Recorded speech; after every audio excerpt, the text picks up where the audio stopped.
ಸಿಂಹರಾಶಿ. ಸಿಂಹರಾಶಿಯ ಅಧಿಪತಿಯೇ ಉಚ್ಚ ಕ್ಷೇತ್ರದ ಸ್ಥಿತನಾಗಿದ್ದಾನೆ.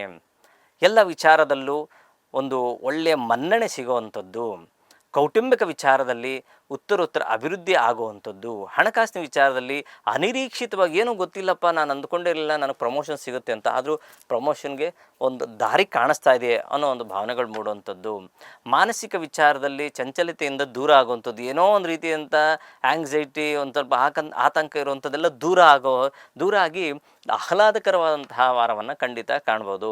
ಊಟೋಪಚಾರಗಳಲ್ಲಿ ಒಳ್ಳೆಯ ಮೃಷ್ಟಾನ್ನ ಭೋಜನ ಸೇವನುವಂಥದ್ದು, ಸ್ನೇಹಿತರ ಭೇಟಿ ಮಾಡುವಂಥದ್ದು, ಈ ವಾರ ಏನೋ ಒಂದು ರೀತಿಯಾದಂಥ ಸಂಪೂರ್ಣ ಶುಭಕರವಾದಂತಹ ವಾರವನ್ನು ಖಂಡಿತ ನೀವು ಸಹ ಕಾಣ್ಬೋದು.